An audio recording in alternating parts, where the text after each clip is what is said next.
মেসোমশাই অর্থাৎ অভয়ার বাবা তিনিও আপাতত সাথেই থাকবেন।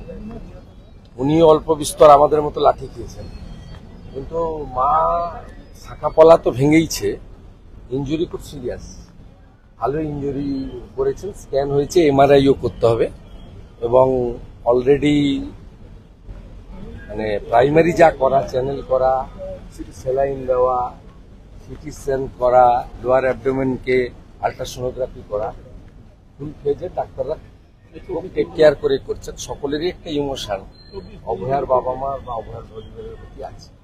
একটা অরাজনৈতিক আন্দোলন, সেখানে কি এমন ঘটনা ঘটলো, লাঠিচার্জ হলো?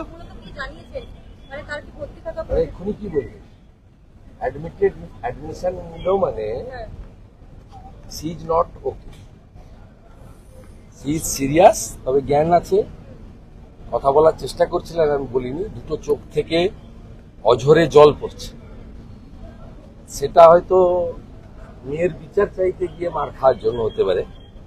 পেনও আছে, আমার সামনেই ডাক্তারবাবুরা কিছু চেক আপ করছিলেন, দেখলাম উনি মানে ডিসকমফোর্ট ফিল করছেন। মেয়ের জন্য এতদিন আন্দোলন হচ্ছিল, মেয়ের জন্য অভয়ের মাকে আজকে এইভাবে মার খেতে হলো, মাথা ফুলে গেল, এতটা চোট পেলেন তিনি, এটা কি চললো? এটা কিন্তু পুলিশের একটা মারাত্মক। আসল কথা, বিনীত গোয়েলকে বাঁচাতে চায় মনোজ বার্মা। আমি ওখানে বলেছি, বরাহানন্দন বলেছি, আরো খারাপ কিছু যদি ভাষা থাকে অভিধানে, এটা মনোজ বার্মাদের ক্ষেত্রে, মমতা পুলিশের ক্ষেত্রে অ্যাপ্রোপ্রিয়েট। আরো যদি কিছু ভাষা থাকে, আমি আপনাকে বলছি, এরা এই দুটো উইটনেসকে খতম করতে চেয়েছিল যাতে এই কেসটা ক্লোজ হয়ে যায়, কারণ ওরা খুব ভীত আতঙ্কিত। অভিজিৎ সরকারের কেসে পরেশ পাল, স্বপন সমাদ্দারের পরিণতি দেখে, নারকেলডাঙ্গার ওসি জেলে যাওয়া দেখে ওরা ভাবছেন এর বাবা মা যেভাবে লেগে আছে,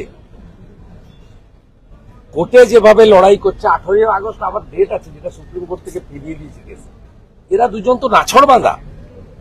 অতএব এ তো বিনীত গোয়েল সন্দীপ ঘোষ যাবে, আর বিনীত গোয়েল সন্দীপ ঘোষের মোবাইল ফোন যদি ঠিকঠাক তদন্ত হয়, মমতা ঝাড়গ্রাম থেকে বসে কি করেছে, 14ই আগস্ট আরজিকর অতীন ঘোষকে দিয়ে ভাঙিয়েছে, সেটাও প্রমাণিত হবে, মমতাও জড়াবে। তাই আজকে মমতা পুলিশকে মনোজ বার্মার নেতৃত্বে মানে একেবারে হিংস্র কুকুরের মতো এদেরকে তাদেরকে লেলিয়ে দেওয়া হয়েছে, বাবা মা সহ আন্দোলনকারীদের। আজকে এমন পরিস্থিতি হলো যে লাঠিচার্জ হলো, সাধু সন্তরা আক্রান্ত হলেন, অরাজনৈতিক আন্দোলন ছিল, বাবা মা করেছে তাকে বলুন, আমি লাঠিচার্জ করেছি নাকি, লাঠি খেয়েছি? পুলিশের ব্যবস্থা ছিল, আমরা দেখুন এর আগে যত নবান্ন অভিযান হয়েছে অনেকেই সেটিং করে করেন, আমরা তো পুলিশের সঙ্গে কথা বলিনি, সেই কারণে জাভেদ শামীমরা, সুপ্রতিম সরকাররা, মনোজ বার্মারা বলছিলেন কে ডেকেছে জানি না, কত লোক হবে জানি না, কোত্থেকে হবে জানি না, কেন বলে করতে হবে? হাইকোর্ট তো বলেই দিয়েছে এটা রাইট। আপনি ভিডিওগুলো দেখুন, ওয়ান সাইডেড, একটা সিঙ্গেল লাঠি ছিল না কারোর হাতে, কতগুলো ব্যানার ছিল, তাও প্লাস্টিকের স্টিকে, একটা লোকের হাতে ইট পাথর ছিল না। আর ওরা ইলেকট্রিক শক লাঠি, স্টিলের লাঠি, বেত, আপনার টিয়ার গ্যাস, রাবার বুলেট, সমস্ত ভাবে সজ্জিত হয়ে হাজারে হাজারে রাজীব কুমারের বাহিনী আর মনোজ বার্মার বাহিনীকে একেবারে ঘিয়ে ভাজা মানে পাগলা কুকুরের মতো লেলিয়ে দেওয়া হয়েছে 30-40 হাজার আন্দোলনকারীর উপরে। সাধু সন্তদের উপর আক্রমণ করা হলো, করবেই তো, হিন্দু বিরোধী সরকার বলেই তো ওর বাবা ওর মায়ের শাখাপলা ভেঙে দিয়েছে, সরকারটাই তো হিন্দু। এখানে আরো বেশ কয়েকজন জখম হয়ে ভর্তি হয়েছে, 6 জনের মতো আরো জখম হয়ে ভর্তি হয়েছে। এখানে মোট অ্যাডমিটেড হয়েছে এখনো অবধি 6 জন, তার মধ্যে রেবেকা মোল্লার হাত ভেঙেছে, মাথা স্টিচ হয়েছে, স্ক্যান হচ্ছে, ইন্টারনাল হ্যামারেজ থাকতে পারে। কাঁচড়াপাড়ার একটি প্রতিবাদী ছেলের, বাঁকুড়ার একটা ছেলের গাল কেটেছে, কান কেটেছে, হাত কেটেছে। এর বাইরেও আরো 15-16 জনকে কাউন্সিলর সজল ঘোষের নার্সিংহোমে এবং রেলের হসপিটালে করা হয়েছে। আমরা সিদ্ধান্তই নিয়েছিলাম কোনো ইনজোর্ডকে মমতার হসপিটালে পাঠাবো না।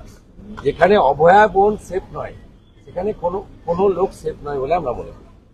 তারা যখন আসলেন রাস্তাতে বিভিন্ন জায়গায় বাধা পেলেন, পুলিশের তাদের আটকালো, গাড়ি থামিয়ে ছবি তুললো, বারংবার এই বাধার মুখে তারা পড়লো। সকাল 9টা থেকে বেরিয়েছি, 12:30টার সময় পৌঁছেছি। আমি হসপিটাল কর্তৃপক্ষকে অনুরোধ করলাম একটু কিছু খাবার দেন বাবাকে। 9টার আগে বেরিয়েছে, এখন বিকেল 5টা বাজে, কমপ্লিটলি অভুক্ত। যার হুঁশ আছে তার নাম মানুষ। আমি মনে করি এই রাজ্যের মুখ্যমন্ত্রী হুঁশ নেই, তাই তিনি অমানুষ।